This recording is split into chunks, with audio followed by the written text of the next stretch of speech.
Fitness isn't just something that you do in your 20s, it's something that you carry on for the rest of your life because it is deeply ingrained into your routine. It gives you awesome health benefits and it's really good for mental clarity and just chasing progression in every stage of your life. So for today's video, I have my client Gary, and he is 75 years old, smashing out calisthenics and just finding the time to learn different things about his own body, including scapular activations, including mobility, how to use your elastic potential inside your body, how to implement lots of calisthenics techniques like elbow tech, whip tech, and he's doing all of this at 75 years old. Lots of people, they brush over the fact that when it comes to health and longevity, you don't just want muscle mass, you don't just want to be actively moving. Training the mind is also really important because mental stimulation is directly correlated to cellular aging. So no matter what age you are, you need to be doing stuff with your brain if you want to stay young, okay? So going into this review for this week, he's doing his first block, which means he's still implementing basic techniques and familiarizing himself with the movements and the sport. But we're gonna have a look at what he's got. So I prescribed to him false grip hangs. False grip hangs are really useful for muscle ups. So if your goal is to get over the bar and do a muscle up, a false grip will allow you to super compensate with your forearm strength. And so then if you can't false grip, you'll fall into an over grip, which is just a really good way of transitioning above the bar for a muscle up. But if you train over grip, or you don't even train your grip at all for muscle up, then you just fall into a under grip all the time. So it's better to train false grip, and when you try to go for it in a muscle up, you just go into an over grip rather than train over grip or nothing at all, right? And Gary's main struggle with the false grip is that it hurts and he's not able to get his wrist bone over. So your wrist bone needs to literally be on top of the bar. And I sent him this video tutorial on his app. So he literally goes into his workout program and he finds false grip hangs, and then he practices it. Wait, no, it's not in his program. It's in a video that I sent to him on WhatsApp. So over here, yeah. You want to false grip the bar like this. So if you look closely at my hands, I have my wrist bone on top of the bar, and that just allows for a transition, because if you look at this part of the video, when I go from under the bar and then I go up, like underhand is bad, but if I use false grip and I do it like that, then I'm able to just transition. You get the idea. Moving on, Gary has trouble with his planche lean form, and that's because he's lacking understanding in posterior pelvic tilt and hollow body. Look at his planche lean push-ups here. Like his back is protracted, but then his core is divoted, and then his butt is up like that. He corrects it at the end of these videos, but a really key exercise for him to understand how to get rid of this shape like this and go like this is the hollow body core positioning. And this is a move that you might have done in the past, hollow body hold, and you thought it was really easy. It is easy, but there's a purpose behind why we do it. It's to specifically target weak points and allow you to align your body to the movement that you want to achieve. So if you just fast forward to what he ended up doing for planche lean, look how much his form improved just by doing hollow body holds. Like this is a legit planche lean. boom, you got protraction. He's imagining that he's got a string attached to his belly button and is pulling him up into the air, but he keeps his hips down and lower than his upper back, squeezing them so then they retrovert, which means that they go inwards, and they do that with his butt cheeks, and then boom, there you go.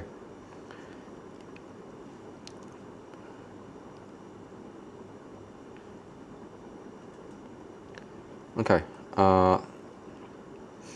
planche push-ups, pretty terrible form at the moment, but he corrected his planche at the end. So yeah, this is what you don't want to do, but I'm sure that Gary will fix this in his next workout. But as you can see, this is his weakness, right? Scapulars. And it's not just scapular mobility that he's lacking, because you can tell by this video, he's not able to pinch his shoulder blades together, which is fine, but he's rebuilding his patterns and learning. And in this video, he's doing band and scapular shrugs because he struggles to do scapular pull-ups on just like a normal pull-up bar, even with feet assistance. And he thinks that he is doing scapular depression because with this plane of movement, you're trying to do this instead of this, right? He thinks that he's doing scapular depression, but he's just doing scapular protraction to retraction. But he understands it. So in his notes, he says that though it feels like I'm back square one, when I shorten the band and increase tension, it feels like back to square one in terms of being able to feel like I'm moving scaps independent of arms. Yeah, so I think what he's trying to say is that he needs to work on it a little bit more. But that's fine, because you're better off dropping the ego and being humble when you're doing your first block of calisthenics coaching and understanding the root cause of why you're not able to progress and how you're going to progress to the next step, rather than just jumping into the hardest exercises and creating bad habits that take months and months and months to undo. So yeah, for your very first month of calisthenics, just please OCD every single exercise and just work on it brick by brick. Another really good achievement that Gary's done is elbow lever. He's really learning how to balance on his hands, and he wasn't able to do it as efficiently last workout because he wasn't able to protract, because the only way that you can get your elbows to go onto your hips for elbow lever is if you have enough protraction. So by doing an elbow lever, it indicates to me that Gary has improved in protraction, but in terms of what he needs to get done for block one, he's not quite there yet, but I'm really impressed by his sudden leap in progress based off that last video that we saw. So all of this was before he realized something in it, and it just clicked inside of him. Advanced tuck presses is something he's also working on, but for this video, it's a half lay hold, and that's actually really impressive. Gary has a really strong level of front lever, and straight off the bat in the testing phase of coaching, he was just trying to send full front levers, but we had to dial it back down because the form was wrong. He wasn't retracting, and although he was able to do a full front lever, he couldn't do basic movements like the inverted deadlift. He couldn't do just a good form front lever with band, and that's a problem because brute strength is good, but you can't actually progress further and with intention unless you understand like the fundamentals of calisthenics. So going in, this is leg training. You can also see like in his IDLs, right? His scap mobility is pretty shocking, which is why we're working on it. Like you're meant to retract when you're going down with IDLs, but it looks like it's protracted. And I'm only giving him harsh advice because if you do protracted IDLs, you're going to injure yourself. when retraction puts a lot of strain onto your lower back, and you are going to get a slip disc, or you're going to bulge like the disc in your L4 if you increase the load. Of course, the load isn't that high, but if we keep working with this form and we move up weight, it might not happen in this first 3 weeks, but after 6 weeks, 7 weeks, 8 weeks, you're going to get injured, and that's what you don't want. So that's why we're working so hard on retraction, so that you can reduce the load from the spine flexing and placing it onto the lumbar, and by retracting so that you can place even amounts of stress onto your C1, 2, 3, and then onto your lumbar, and just create like a rigid structure. Because if I'm gonna be honest, guys, like my mum actually had a disc bulge 2 weeks ago because she leaned too far forward and tried to grab a stroller from the car, and then she doesn't deadlift or go to the gym or anything, and boom, one day you're just gone and you're on workers' comp, and then your son has to go to Sydney to make sure that you're right. So save yourself the trouble and be like Gary. Work on your body. Weights are good for you, but you need to reduce that wear and tear. And even with his squats right now, it's good because it's front loading with the dumbbell. So just mainly the hip hinge movements that he's struggling with. So okay, with handstands, he needs to lock his arms out more, because if you have bent arms in your handstand, and I'm not even just saying like a handstand hold, but like against the wall, it's just a subconscious sign that you are not elevating your scapulars. And what elevating your scapulars means is like going from here to here. You see the difference? How like I literally have my shoulders go into my ears. That's scapular elevation, and the reason why that is so important is because it just locks in your entire body. It just plugs all the energy leaks and it stops you being wibbly and wobbly. I used to teach dancers how to like do handstands, and they're really wibbly and wobbly because their whole sport, the whole practice, the whole art is based on trying to like move the body parts individually. But when they try to learn a handstand, they don't actually have any rigidity, and so when their lower body is completely tight, their upper body is doing something completely different. And that's not disrespect to their sport. Like when I try to dance, I just look like a plank of wood trying to move because I can't move my body parts individually, because I train calisthenics to the point where I'm trying to stay still, because you train for like months just trying to do a single movement where you're just suspending yourself in midair without moving. So it's a very interesting concept. But yeah, Gary, scapulars is your weakness. We need to keep imagining that our shoulders are going towards our ears, and they'll lock everything in. That means you lock out with your arms as well. And he's also been doing wall walks for conditioning, and they're really slow right now, but that's fine because you're still getting used to being upside down, and it's definitely something that's not natural. But if you look at how I do it, right, I do it fast. Ideally, if you can do it at the same speed as me, that means that you're going to be really comfortable against the wall. And if you're really comfortable against the wall, you're going to have a much more enjoyable time doing the wall handstand holds, because you can just get into it in a snap of a finger.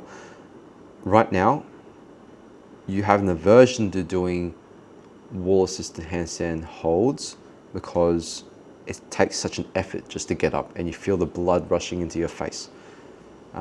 So we just need to bypass that and get the strength so that we can just hammer the handstand training. And this is his other attempts for wall walk-ups. That's all right. Tuck planche is actually really nice. Improved quite a bit from the previous weeks. He doesn't seem to have broken wrists anymore for planche. He's not completely locking his elbows, which is fine for beginners actually. Just do what's comfortable, because with the planche there's so many moving parts, so many different cues that you have to do. Your whole body is working in equal opposites. So that is not to worry. Main thing is that he's just doing dynamic exercises of planche. So instead of you trying to do tuck planche holds and going past 10 seconds, instead try to do a good planche lean, slide your feet into a tuck planche, get used to entering it, and do that for reps for each set.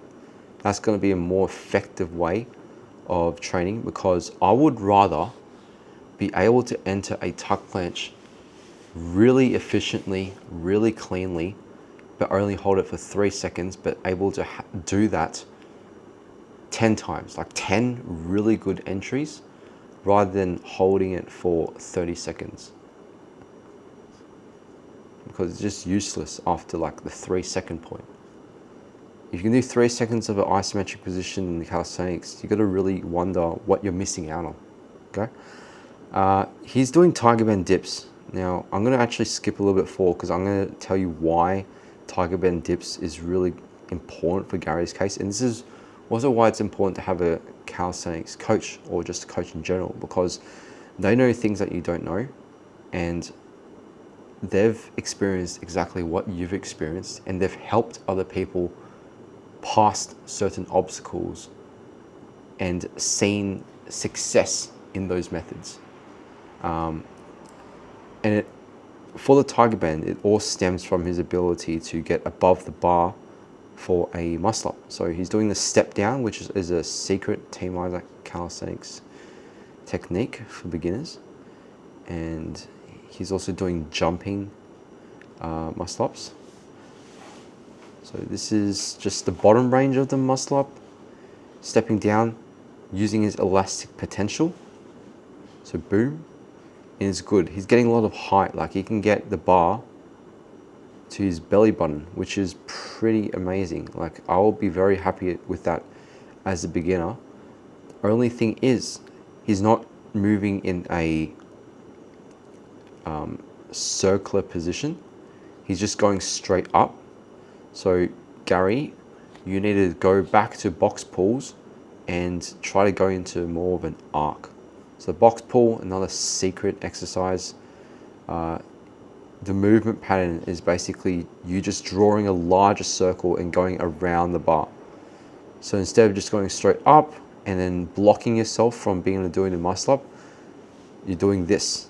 This is the box pull, okay? Making that connection, making that link. And you definitely made progress, because the past few weeks you were just working on timing for the step down, but now you've really been able to do the step down, get that stretch reflex, but you just need to add a wider arc for the muscle up so you can get over and around. Because remember, after you do the step down, after you get that explosivity, if you just go up, you block your own body from being able to go above the bar with your chest and your elbows. So if you go around and then implement elbow tech, or not elbow tech, elbow drive, sorry, then it'll be much better. And there's a recurring theme here with elbows.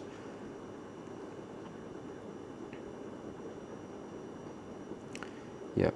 So Gary's just doing some box pulls just to familiarize with himself. But I really recommend revisiting the box pull video and try to imitate what I'm doing, because I'm not lacking in that range. I'm like fully going into a stretch position.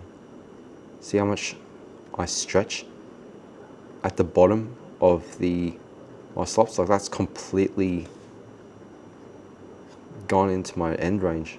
whereas you still have bent elbows for your box pulls. We've also run into another problem when Gary's just doing jumping muscle ups. He's finding it hard to get on top of the bar. And I understand like it can be a little bit intimidating, because when you're on the Smith machine in the gym and you try and jump on top of the bar, like it rattles and you think your head might hit the top. But the issue with him isn't strength, because as you can see, he's pretty much already at the top. He just needs to throw his chest over. Look at this video, right? So my jumping muscle up technique. I go all the way in, not even using false grip. Like I just jump up, but notice my chest. It really tries to lurch forward. Almost to the point where like my palms lifted off the bar. And if we look at a tiger band push-up, dip, sorry, this is just isolating that lurch.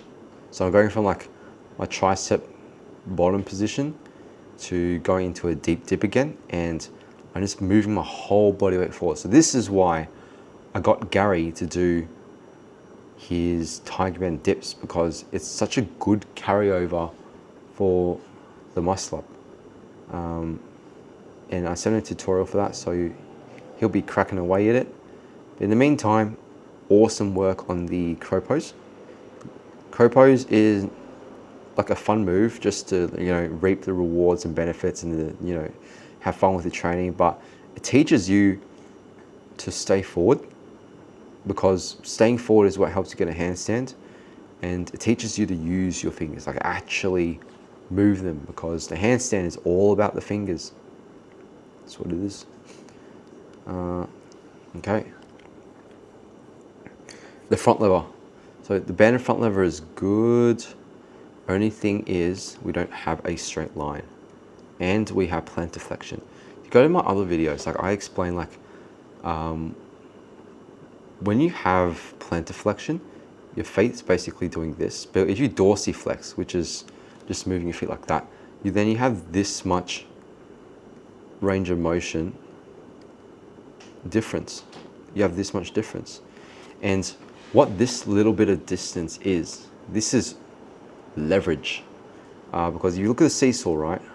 If you have a seesaw that's like this, it's gonna be pretty balanced. But if you have a seesaw like this, and it's longer, it's gonna tip to one side, right? So that amount of distance, you gotta really manage. So dorsiflex your feet when you're doing front lever. And if you wanna stay in a straight line instead of it being inclined, then this video explains it. So like I have my GoPro. If you can't see it, if you can see your heels, it means you're inclined. If you can't see your heels and your hips are blocking your view of the heels, then it means you'll be in a straight line. So I guarantee you, Gary, if you look at your heels and you dorsiflex, and you can't see them because your hip is covering it, then you will have a really good line. And you just want your heels to be level with your butt, which they obviously aren't right now. You've got like this much of a gap. So that's a quick piece of advice. And then Gary wanted advice on his front lever, his dragon flag as well. Okay, the dragon flag, this is an interesting one, because you actually do have really good core strength. You actually do know what a straight line is, but you just need to implement it in the right spot. So if Gary wanted to carry the same concept with front lever, if he can't see his heels, then that means he would be in a straight line. Same as the dragon flag, because his hips would be covering his heels, and they will be pretty in line with the butt.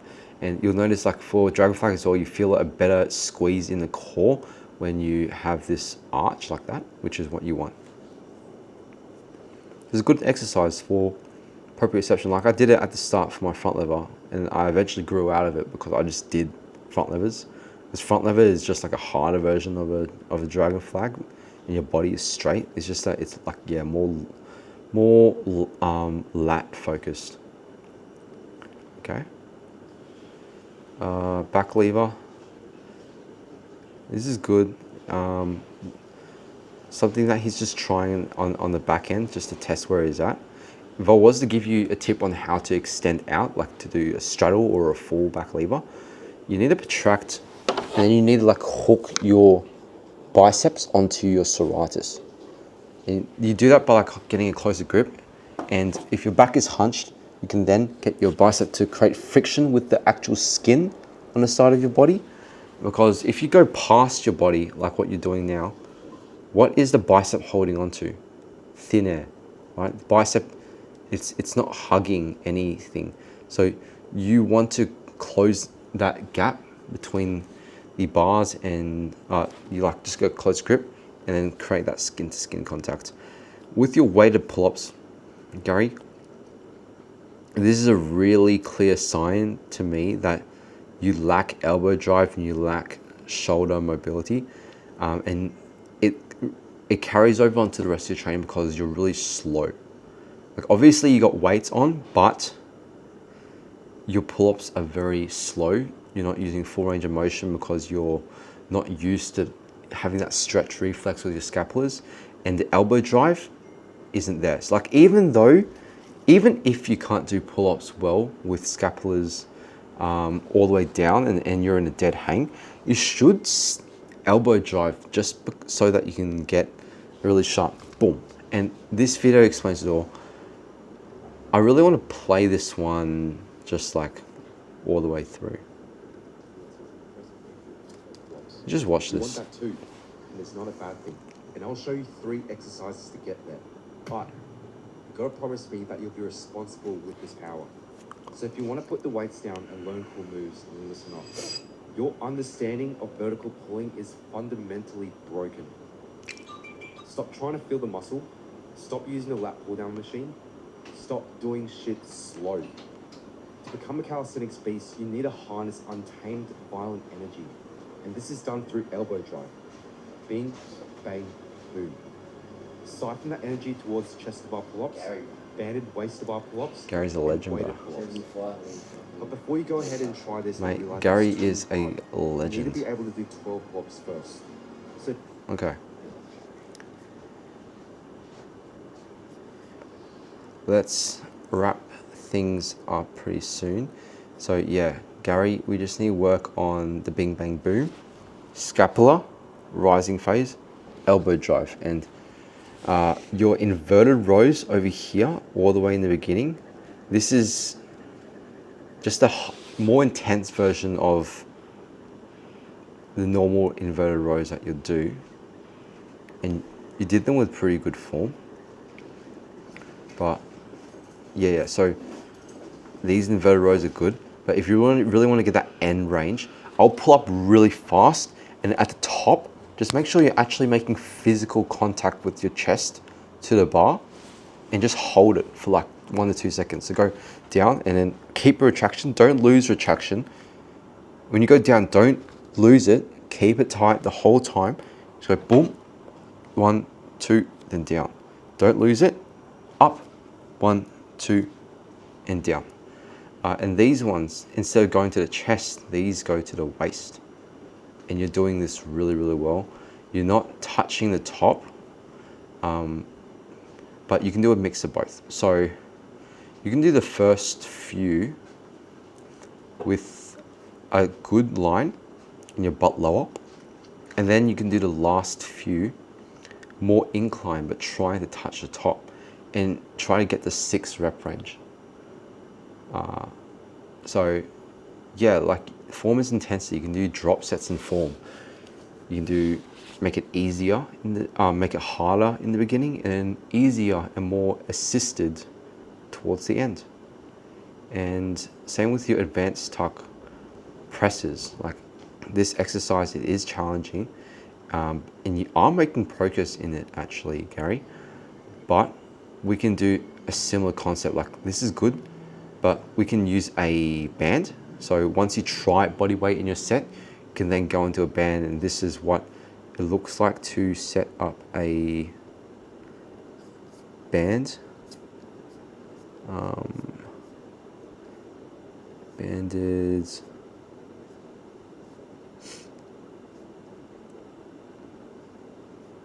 Where are we?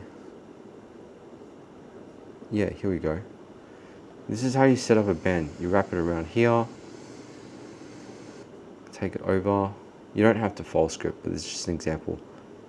Yeah, and it's plops. But yeah, set up the resistance band like that, and then use that to help you with advanced tuck presses. So your first set is, you want to try to get like 6 to 8 reps. The first two, my goodness, the first two, do it body weight, and it's alright if it's shocking form, but then slap on a band. But then if it still feels weird and you still feel like you want to get a workout in, just go back to inverted deadlifts. There you go. Yeah, go back to doing inverted deadlifts. So you start off with advanced tuck presses, then do inverted deadlifts to end your workout.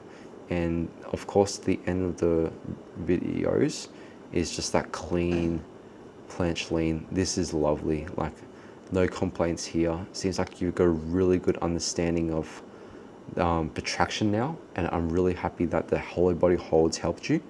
And even your dolphin presses, like, this is a secret exercise, guys. No one does these at all, but Gary, he can't feel his serratus, but that's all right because the form looks spectacular. I'm gonna be honest, like, this is how you do it. The more comfortable that you get with the dolphin press in the right form, the more you'll be able to feel your serratus. The feeling and the activation, that comes later. It's always the movement that needs to be familiarized first before you can go ahead and actually feel the muscle. And once again, guys, like, this is the school community. If you want to just get started with calisthenics, and you know, all these program things are a bit too advanced for you, and it's kind of like scaring you, like, oh my gosh, there's so much stuff I have to do. I have to actually set in my clips.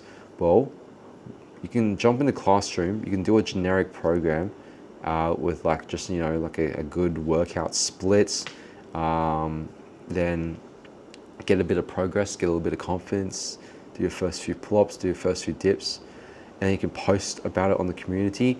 And if you're really struggling with something like planche hold that you don't want to pay money for coaching with, and you just want like a quick fix, then you can just post it onto the forums, and I'll reach out to you and I'll give you some advice. You know, but then if you hit a wall and you're stuck, and you really want to make sure that you don't create bad habits, you want to do calisthenics long term, and don't see yourself quitting in the next 10, 15, 20 years, then I will get you to fill out a form, and we'll create some testing phase exercises to help you get with your goals. And then with the program that you're following, right, it's not just me reviewing your clips week by week. We're actually developing the systems that will allow you to continue your training for the next decades. Because Gary has goals, right? But goals that are worth pursuing are really difficult, and trying to achieve it all in one go will downregulate your nervous system, which basically means that you freak out. So you have to separate things by blocks. Gary is doing his first block, which is him just understanding the movements, seeing where they fit in the big picture, and then after he learns block 1, then we'll do block 2, and then block 2 he starts to refine. And I'm actually going to throw in a little bit of game, a little bit of knowledge for Gary on how he can actually teach others. So he'll learn the system that I use in block 1, and then in block 2 he gets a peek behind the curtain, and he understands why I do the things that I do. And in block 3, this is when he will be so knowledgeable that he can teach everyone in the gym, and he's able to actually do the exercises that he wants to do.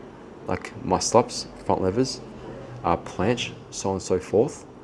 And that's just what I provide. So it doesn't matter if you want to be like Gary or my other clients, whether you want to do calisthenics or not, just join the community.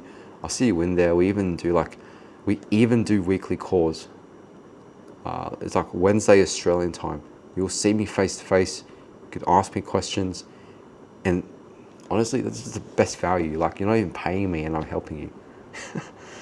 But yeah, I actually have a calisthenics competition that I have to organize tomorrow, because I'm not just the coach. I'm also an organizer, an athlete, cameraman, content creator. Your boy's busy, so I've got to get some sleep. See you guys soon, and enjoy the review, Gary.